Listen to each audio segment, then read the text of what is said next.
Well, it's time for a mini episode, baby. Listen to our little episode, baby. We'll talk about movies, the ones we just saw. And there'll be good and bad ones too. Ba-da-ba-ba-ba. Psst. Oh, Stephen Condrick. There Please you go. don't sue us. He's just happy we did this. I bet I'm he's sure. Yeah, he loves the fan service. grinning from ear to rear. Kiss her to keister. There we go. Oh boy. Well, I'm Brendan. And I'm Nathan. And this is a little tiny itty bitty mini episode. Mini episode. That was weird. That hurt a lot. You shouldn't do that. I shouldn't do that to my throat, especially when we usually record more than one episode in a sitting. Oh, behind the Just scenes. peeling back. Kayfabe. I Kayfabe, know. Brendan. I know. Heels are sometimes nice in person. IRL. Oh, but we had a lot of fun talking about Barbed Wire last week. Boy, did we. Quite the film. But of course, this week, however, Nathan, what are we talking about this week? Well, I think we're just shooting the breeze, chatting the chat, as it were, about movies that we've recently seen, either in theaters or recently released to Blu-ray or video on demand. Yeah, and we have a little short list here that we're going to go through. I think all the ones you sent me are ones that we've both seen, so we can kind of go back and forth a little bit on them. Yep. Yeah, so, I mean, there are some, it is a kind of a quieter month in theaters, coming from the movie theater business. Oh, yes. August, September, and part of October are known as the dead zone for movies. As is really like January to January, February as well. Those are like the worst, like in terms of business wise, and sometimes quality. Although I feel January is like the ultimate death month. Well, yeah, January and actually sometimes February are just kind of like burial grounds. Well, because the reason for that, of course, is December. Like the end of December is basically like, you know, the Oscar cutoff to qualify for the Academy Awards. So if you see something coming out in January, that's when the studio is like, oh yeah, we still got all of these movies. I guess we'll just drop them here like a turd. Enjoy monster trucks. Now, here's the thing. It's not necessarily always... Sometimes there's some big hits that come out at that time. Deadpool came out in February, the first one. February, that was yeah. a monster hit. Right. And, you know, even more rare in January, but they a couple years ago, there was a Split in January. So, and that was a huge hit as well. Yeah, I think though the reason why that got dumped in January, though, is because I don't feel that the studio had a whole lot of love for M. Night Shyamalan, like Ding Dong. Yes, that is his full birth name. M. Night Shyamalan Ding Dong? He went with a pen name for obvious reasons. Obviously, you want to shorten that up. Yeah. Doesn't look good on the marquee. Jerry, I know you told me to put up the next M. Night Shyamalan Ding Dong movie on the marquee, but I don't have enough letters. Well, just shorten it to Shyamalan. Shyamalan? Is there like 3 G's in that? I don't know. We're delightfully racist stereotypes. Sure, throw a couple G's in there. Oh, I'll put a hashtag MAGA right at the end. Dump that shit in January. Guys, if you go to a movie theater and you see someone's name on the marquee and then it says hashtag MAGA, don't go to the movie theater. Yeah. Sounds like a death trap. It sounds like how a horror movie gets started. Oh, boy. But I do want to mention real quick before we get into these movies, well, I guess this will be already in theaters, but Fahrenheit 11/9 actually came to this small city. Shut up. Really? Yeah. Fuck, I live in such a direct art deprived fucking city. St. John is for Trump. Ugh. But yeah, Fahrenheit 11/9, which I'll probably have already seen by the time this airs, but at the time this is recording, I really want to see it, and I hope it's scathing as usual. I'm intrigued by it just because he's plotted to move to Canada to avoid to avoid any legal repercussions. Yeah, but I mean, I don't think anything happened to him when he made Fahrenheit 9/11. I mean, I think he's pretty protected in that sense that it's all just PR. Yeah, you can basically make whatever you want. It's just you might. You know what we got instead of Fahrenheit 11/9? What's that, sir? Assassination Nation. We didn't get that. Yeah. I actually kind of wanted to see that. I'm not gonna lie. I do want to see that. Yeah. Just because it's very purgy. Yeah, I wanted to see it, but you know what? I'm okay with Fahrenheit 11/9, so I'm glad we got a documentary. It's rare. But let's talk about these movies, Nathan. Let's. Yes. What would you like to talk about first, good sir? Well, maybe we'll talk about the one that's freshest in my mind. It's not in theaters, just recently hit the old video on demand and Blu-ray. I recently saw A Quiet Place. Ooh. Yeah, I really liked it. I liked it a lot, actually. Did you watch it in a quiet environment? Yeah, I did, actually. The kids good. were in bed, and yeah, it was really quiet and creepy. You know what the most surprising thing about that movie was? And it's not even specifically about the movie itself. I was so worried seeing that in theaters that people were going to be the worst in the theater while trying to watch that. Oh, yeah. They were actually on their best behavior. And I think it's because it was such a quiet movie. Like, there's music at times, there's dialogue at times, but there's long periods of time where there's no anything, but people were so aware that everyone could hear them, and I think that's what made them all, like, fairly quiet. Yeah, the use of sound and lack thereof within that movie was some of the best I've seen in a long time. That movie better get nominated for the sound design, at least. Yes. Sound design, sound editing, whatever, that needs to be nominated for some Oscars. I also like the creature design. Yep. I heard a lot of people kind of gripe that you got to see the creatures too early. Really? Yeah, and I don't understand why, because it looked like that some solid work went into that creature design. See, to me, I kind of like that you saw them early, because then you knew what the threat was right away. Yeah. So as soon as you heard someone being a little too loud, because in this movie, as soon as someone makes like a noise, even like a small noise, these creatures are alerted. And so as soon as someone did that and you knew they were alerted, you were like, oh shit, I know exactly what that is that's coming for them. This is terrifying. Yep. And that being said, I did have some qualms with, I guess, the movie universe in and of itself, because what they figure out in the movie, how to defeat the creatures, is something I feel should have kind of been figured out a while ago. Mm-hmm. Simply because how they hunt, right? Yeah. And they even have, like, headlines displaying, it's sound, stay quiet, and, survive. I had a couple of qualms. I was like, okay, so why would they wouldn't be really effective hunters in a large city. Mm-hmm. You go to a large city and, line up some cars with the horns blaring. It'll drive them nuts. It'll drive them away. Well, I don't know. Well, I mean, I'll put a spoiler alert on this episode, guys. If you haven't seen A Quiet Place, I'm sorry. But I don't think it's so much that the sound, injures them or whatever, but I think it's just to set up so that the people can actually, grab a gun. Yeah, no, I get it. And I think it has to be so ear-piercing. I don't think just being in a city would do it.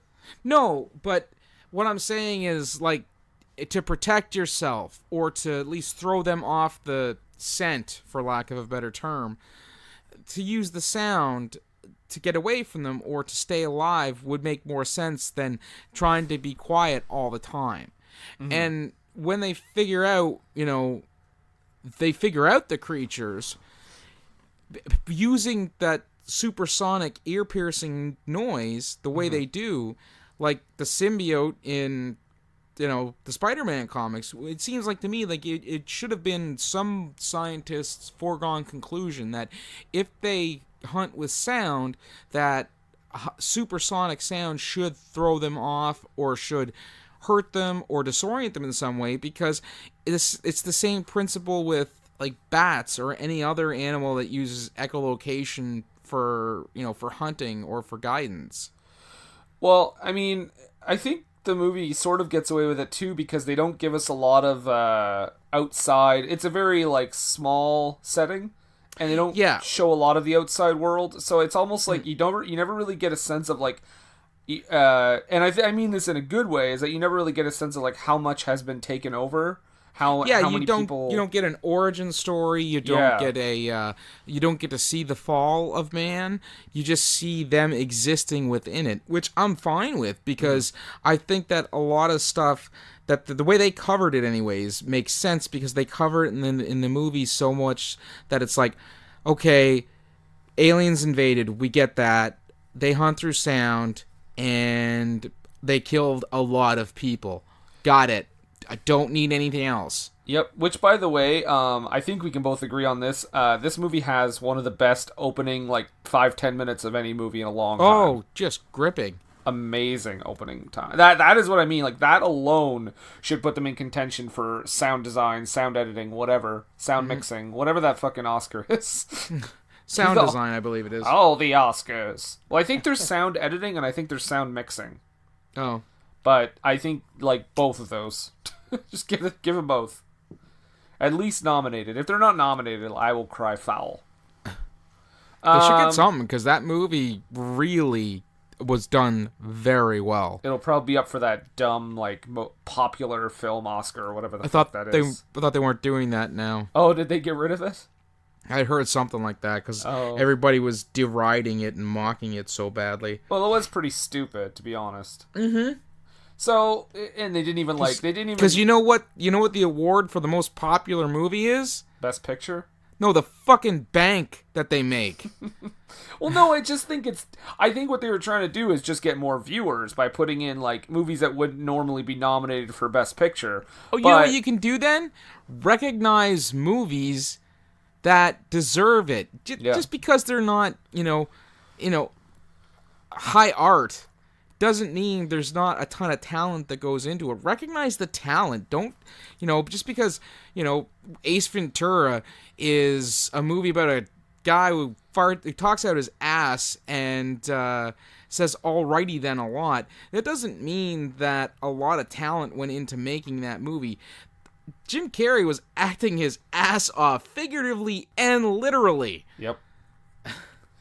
Yeah, no, and it's not like I have anything against the high art that gets nominated for Best Picture, but it's just find a different way to do that. That was a clumsy attempt to get more younger viewers / recognize films that people often complain about. It's like when The Dark Knight wasn't nominated for when they had 5 movies nominated every year. And The Dark Knight wasn't nominated, people freaked out, and then the next year they started introducing 10 nominees, and I'm fine with that. Because look at some of the ones that have recently won, like The Shape of Water. When do you think a movie like that would have never won 6, 7, 8 years ago, whatever? I think there was something else too that won recently, and I was like, holy shit, that surprised me. So I mean, little steps like that are fine, but guys, that was the most obvious, blatant attempt to get ratings I think in a while. Yeah. But anyway, speaking of horror movies, let's get to another horror movie. Okay. Hereditary. Yes. So saw this one recently too. I will say I saw this one in theaters, so it's been a little while, and I know we'll have sort of differing opinions on it. This might have been one of my favorite movies that came out. I think it was last year. It was last year, right? No, it came out earlier this year. Was it earlier this year? Okay, well, it's one of my favorite October. movies. October. Oh, what? October? Yeah. It was. No, it's October. Oh, I thought you meant it came out in October. I was like, No. that would be last year. No. No, but this was one of my favorite movies of the year so far. I mean, we still got 3 months to go. Sorry, Aquaman. I don't think you're gonna make the running. But my man. God, coming soon, probably. But yeah, I don't know. I was this movie was intense, and I like this whole sort of new wave of like new school horror, like especially that A24 Studios is putting out, like this. Yeah. It Comes at Night, The Witch. It's all this like, it's almost like, and I'm not saying that other horror movies are not intellectual. Like, I think this movie and like A Quiet Place and even like Don't Breathe and like movies like this are really, it's kind of like a new wave of horror is gaining popularity again, and it's really cool to see. Anyway, I love this movie. It's got a more deliberate pace. Not definitely. Just definitely. this, but the other movies that you're talking about. And that's kind of what makes the horror, you know? Yeah, for sure. It's the anticipation. It's like when we talked about Brain Scan a little while back. Yeah. We'd said that if it was remade today, the trickster wouldn't be an entity. It would just be, like, it wouldn't be a real physical being. It would be... Unless it was released by fucking Blumhouse or something. Well, okay. But that being said, I do enjoy their monster movies. I will say that. Truth or Dare coming soon. Yeah, well, fuck that movie. If it were remade and it were remade by A24, it wouldn't be a person or a thing that you could touch. It would just be that voice on the phone or on the Skype call or whatever, because of computer-related things. Yeah. And it would be a quieter, creepy horror, which, you know, I'm fine with, because the formula for horror had gotten stale quite some time ago. So, I mean, and it's just, I did like the slow, deliberate pace. I did like the stop and start of it. I did feel, though, that sometimes, because of the stop and start, I felt that it kind of interrupted the tone that they were trying to set. I felt like it was more like they were, at times, they were doing like a Babadook thing, where you think that they're insane. All this stuff is in their heads, and then something affects the real world around them, and not in the third act, but like in the first and second act. So you're like, okay, so they're not crazy, it's real. And then you go back to thinking they're crazy, and then something else happens. You're like, okay, so all right, so let me get this straight. It's real then. See, and I'll kind of go and say that actually made me more uncomfortable and added to the experience for me. Because I kept in my head, I'm like, okay, well, okay, that actually happened though, or does she think that you know what I mean? Like, it's just like, it was very I will say too that this movie has amazing acting performances. Yes. Toni Collette is phenomenal. Gabriel Byrne is very good. I don't remember the name of the actors that play the kids, but they're also quite good, especially the daughter. Oh, she was great. Yeah. I don't want to say too much about her if you haven't seen the movie, but yeah, she's very good. Yeah, and the whole movie, if you're a fan of the genre, if you're a fan of horror, I do recommend checking it and making the decision on your own, because it's apparently one of the most divisive horror movies to come out in recent memory. Well, and it was an audience polarizing one, but notably a critical darling. Yeah, which was a big thing. It was like Rotten Tomatoes, like 90 something, and for audiences it's like right around 50ish.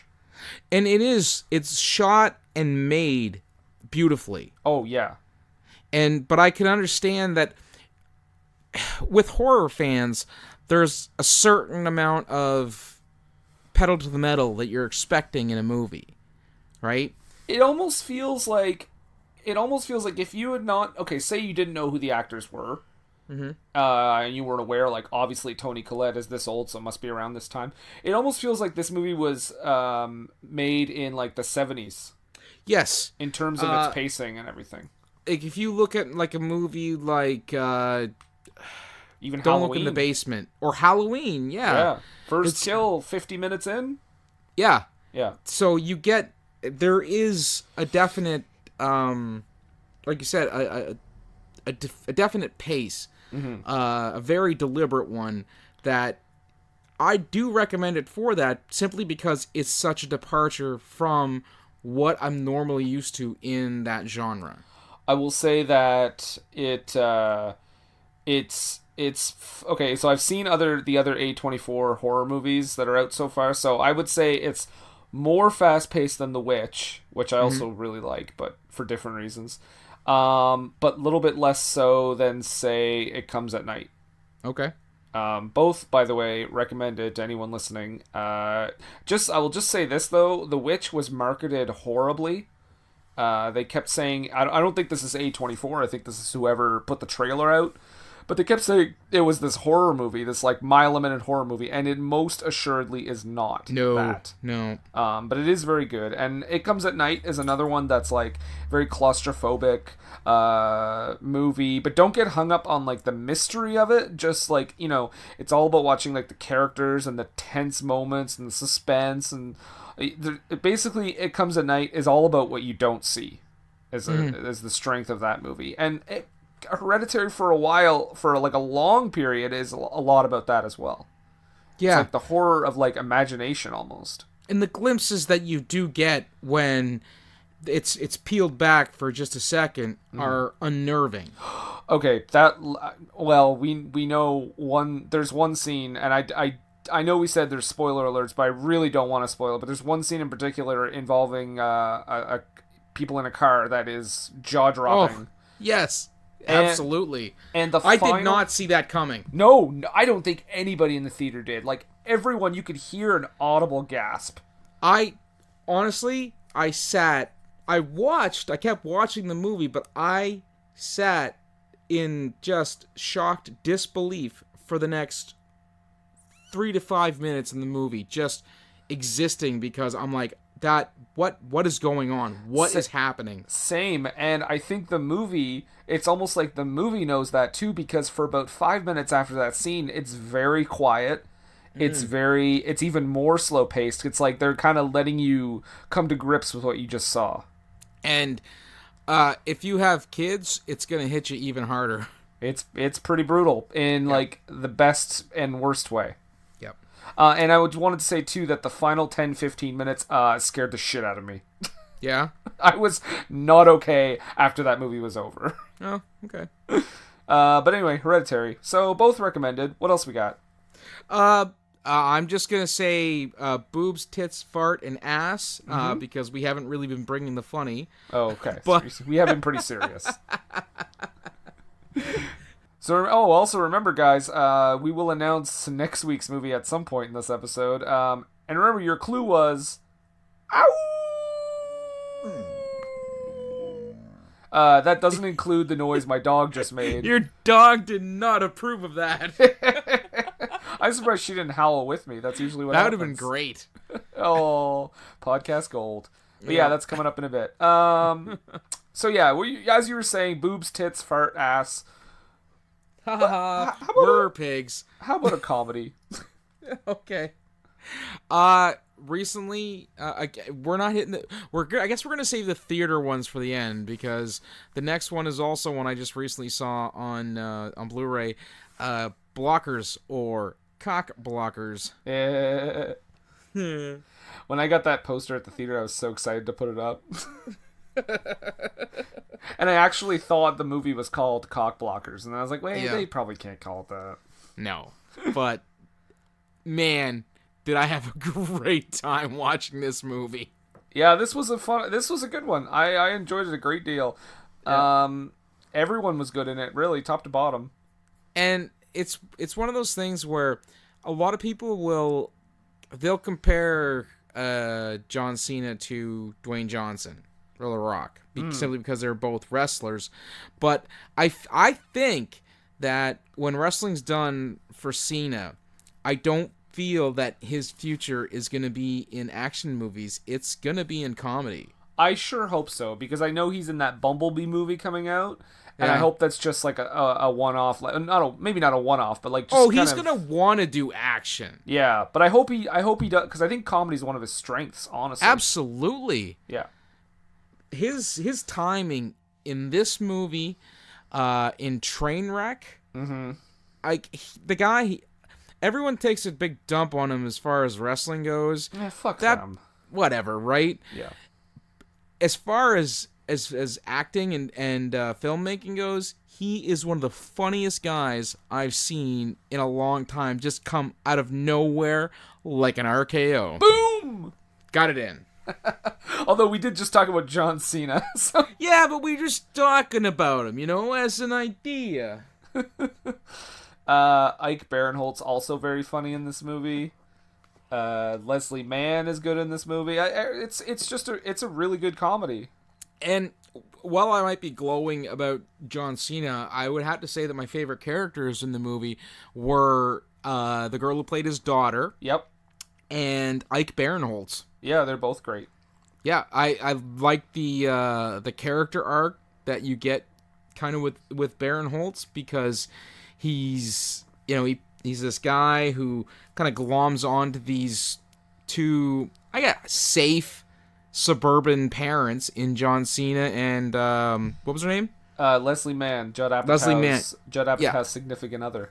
So he kind of gloms on to them, but he's a little sketchier, right? Like Yeah. the first time they meet, and he's like, "You guys want to go get a drink?" It's 9 a.m. and their kids are going to kindergarten. Yeah, he's kind of like his character in Neighbors. Oh yeah, okay, yeah. Sort of I was similar gonna to say he's like me without the rampant alcoholism. At least at the first, anyways. Yeah. My marriage is doing well. that. Okay, good.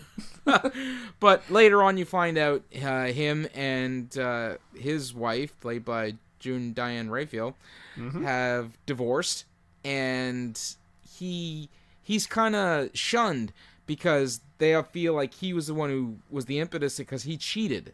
Yes. But then you find out their marriage was over long before he cheated. Mm-hmm. And they just kind of wrote him off even before even knowing what was going on with them. Also, a quick little amusing cameo from Hannibal Buress too. Yes. And you get another thing you get with him is that you get that kind of, he's really in tune with his kid and doesn't get the credit that he kind of deserves. Mm-hmm. On the flip side, with John Cena and his daughter, she's fantastic because she absolutely plays against what you normally see in a lot of these, like, you see in a teen girl character within a movie. She's like, fuck yeah, I'm down to fuck. Let's do some drinking. Hey, I want to do some drugs. P.S. kids, don't do drugs. Well, it's almost like American Pie, sort of like gender flipped. Yeah, and she's the Stifler. Yeah, oh, for sure. Yeah. Yeah. Yeah, no, I mean, full recommendation. Check it out. It's very funny. Yeah, I absolutely. But speaking of Hannibal Buress, Yes. he's also in a movie called Tag, Mm-hmm. which both of us have seen, I guess. Did you just recently see this? Yeah, I just recently saw it, and it was one of those movies where I kind of figured out what was going on really early, but I wasn't mad at the movie for it. Like, you figured out, like, the finale? Yeah, Okay.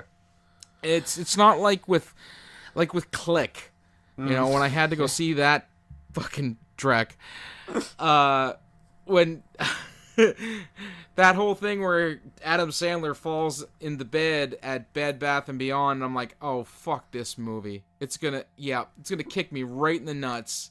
Now I have to sit here for an hour and a half. But, okay, well, I will say, though, on the flip side, I don't really care for the ending of Tag, and it feels like a weird tonal shift. It is. I kept actually waiting for some sort of thing where there was like, a year later and he made it to May again and they were still playing tag. Oh, see, I thought it was going to be a swerve. Yeah? I was like waiting for it, and then when it didn't come, I was like, well, I'm kind of glad it didn't, but at the same time, like, I don't think that this ending doesn't feel like, that was a weird term maybe, but it doesn't feel earned. Well, I feel like that's the only ending that they could have gotten away with, because if they had gone the other route, you would have been like, this movie is just devoid of all humanity. I mean, I suppose it's just like, I don't know. But you already had, again, we're spoiler alerting all this stuff, but you already had a pretend miscarriage. if you have a pretend cancer diagnosis, come on. Which, by the way, leads to one of my favorite lines in the movie. It was a miscarriage of justice. Yeah. Oh, gold. But I will say, too... I was waiting for the ending. I was waiting for the one or two things. I was waiting for the year later. Yeah. 100%. But it would either be a year later where he's in recovery, maybe a little feeble, but still, like, kind of chemoing and soldiering on, and they're playing tag again in May. Or the other side where they're at his funeral a year later and somebody tag, you're it, the game is going to keep going on. Oh, I thought you meant somebody was going to, like, tag his body or something. No, because they keep playing tag to avoid that sort of thing. I will say, too, the last thing I want to say about tag is that the action scenes are really well done. When Jeremy Renner is, like, avoiding... being tagged and stuff, that was like perfect use of him in a movie like that, because I thought it was kind of odd at first that Jeremy Renner was like in this comedy, but then I was like, oh well, I guess when the action scenes started up, I was like, oh, now I see why they hired him. I loved it. It was so funny because it was like seeing an action movie without any of the consequenceless violence and death. Yeah. So that was really fun to see. Like, there was still some things that where I was like, I think they'd probably call the cops on that one. Like when he smashes through the fucking windows. Yeah, some of it's a little insane. It's like there's no police presence in this world. Yeah. It was Nora Dawn that played Steve Carell's mom, wasn't it? Steve Carell? Not Steve Carell, fucking Ed Helms. Oh, yeah. And didn't she have the hots for, like, one of the other guys? Yes, but that was the best part. Like, Nora Dunn shows up, and she's a total fucking cougar. Well, I don't know if she's a cougar at this point, because they're all supposed to be almost 42. Yeah. But good for her. Good for her, I say. Oh, Nora Dunn. Yep. Well, I mean... We had a couple more, but maybe we should just sort of put a bow on this. And okay, I guess. Well, unless you want to just say real quick what you think about the last two, and then we'll. Well, the last two that we've both seen, and we've both seen them recently. We saw The Nun and Peppermint. Yep. Okay. Now, I really liked Peppermint. I liked it a lot, actually, probably more than you did, but simply because it's a revenge fantasy. I can't get enough of that sort of shit.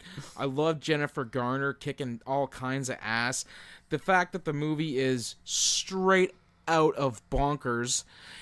There's all kinds of, like, wonky wound physics, and the fights are just ridiculous. The violence is over the top. One of the best, I guess, leg injury scenes I've seen since Die Hard. The stapler and the tape? Oh, no, the fucking shotgun in the Piñata store. Oh, the Piñata store was ridiculous. Yeah, right? I think the only real qualm that I think that I had with the movie was that later on, again... Spoiler. When she encounters the mom from the first of the movie, who's just like a total suburban see you next Tuesday, I really wanted there to be more there. I wanted her to be upset, or at least somewhat angry with her. If you hadn't done what you did that night, we wouldn't have been at the fair. Yeah. So that kind of upset me, as far as, like, I really wish that had been a thing. But other than that, I had a great time. I did the right thing where I left my brain in my car. That made it difficult to buy tickets, though. It did, but luckily I have Interact Tap, so Even an idiot can use that. tap tap tap tap. Unfortunately, Nathan was charged $70 for tickets because he kept tapping his card, but Worth it. Worth it.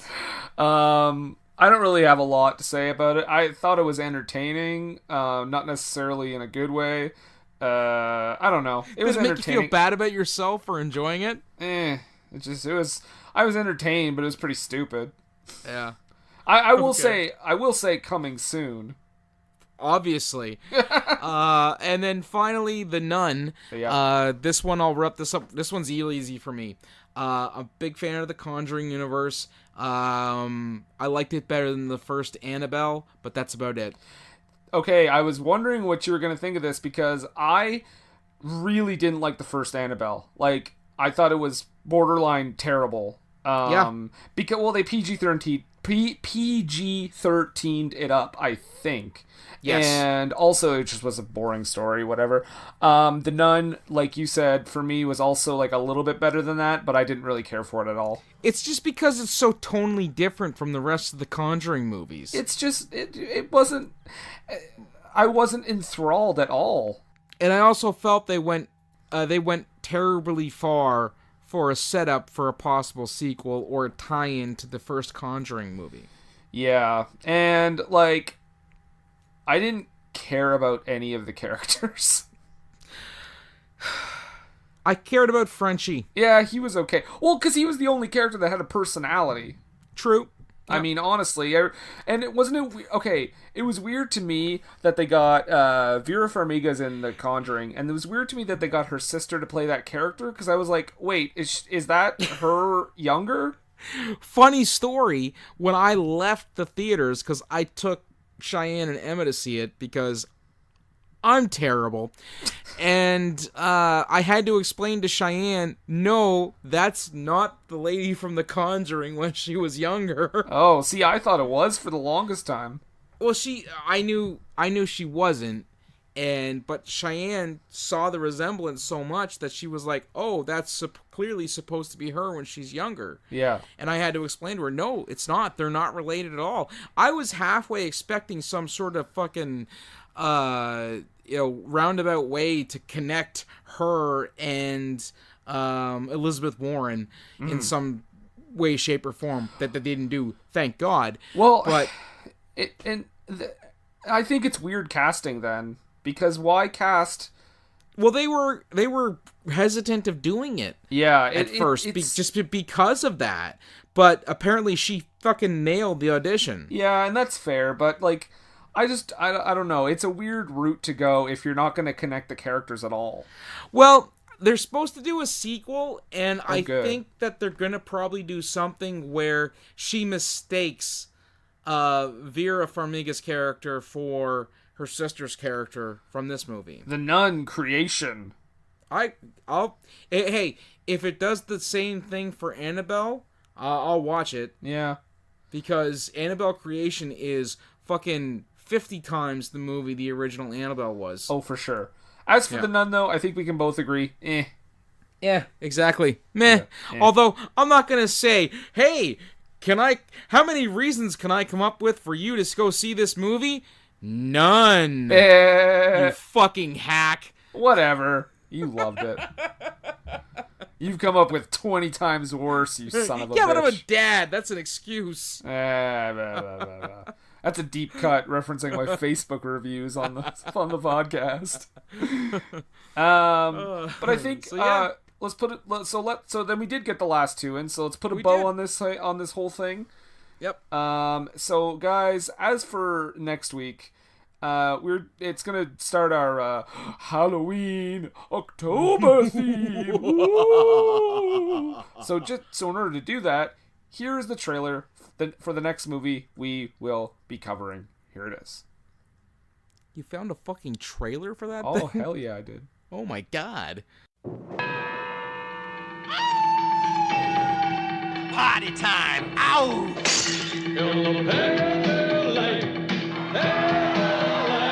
It's the rocking, shocking, new wave of horror. Howling 2.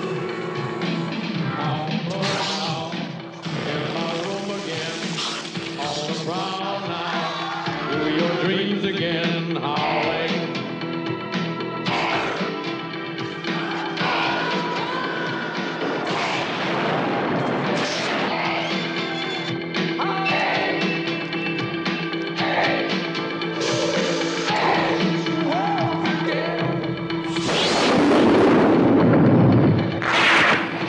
Howling 2.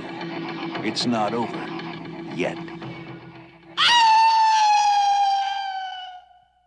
That's right. You've all seen The Howling. Well, some of you have. But have any of you seen The Howling 2? Your sister is a werewolf. And the answer is none of you. None of you have seen it. I was going to say The Howling 2, Lycanthropic Boogaloo. It's Your Sister is a Werewolf, and it's also called The Howling 2 Werewolf She-Bitch. That's the worst. Both of them. So that is next week. Join us for that. Yes, please do. We should plug away. So where can we find Montrose Monkington III? Well, you can find him on Facebook, Montrose Monkington III and Friends. You can follow him on Twitter at Montrose III. That's the number 3RD. And also, obviously, check out his YouTube channel because the little guy makes movies and videos like no one's business. Montrose Monkington TV on the YouTubes. And you can find us on Twitter at WWTT Podcast. Same thing on Instagram. You can find us on Facebook. Just search What Were They Thinking. We have a Facebook group, What Were They Thinking Interactive. You can also find us on Patreon. Just search What Were They Thinking. We're on there. You sign up for all kinds of cool stuff. You can pick movies, be a guest, all that good stuff. You can find us on Redbubble. Redbubble, yes. Yes, Redbubble. Yeah, we're on Redbubble. Yeah. You can find us on We got Redbubble. merch. Yeah, we got merch on Redbubble. Lots of cool things. We got the logo, Human Centipede inspired shirt. One shirt inspired by Wyoming, and yeah, find that stuff there. And I believe that's it for plugs. Yep, that's it. So Nathan, Yeah. gotta ask you. Mm-hmm. You know, we talked about some movies that we'd recently seen. Yep. And, where was... I didn't hear you talk about one of the greatest movies of all time that came out this year. Show Dogs! You son of a bitch. What were you thinking?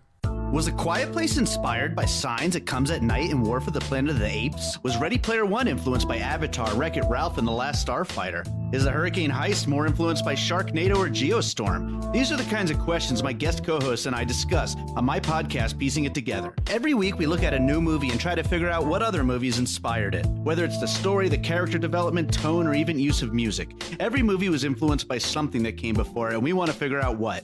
Check out Piecing It Together on your favorite podcast app or check us out on piecingpod.com. You can also follow us on social media at piecingpod. Piecing It Together is a part of the All Points West podcast network.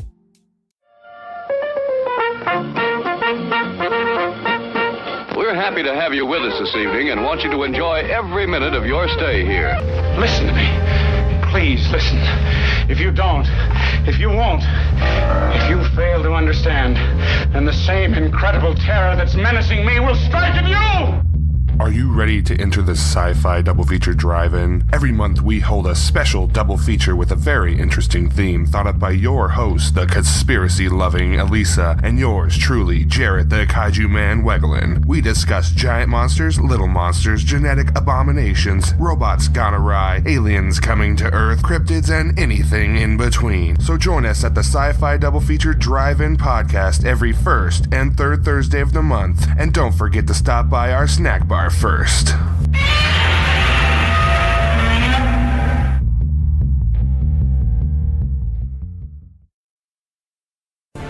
Hi, I'm Jay Batts. And I'm Michael. And we're the hosts of a very thought-provoking show called The What If Podcast.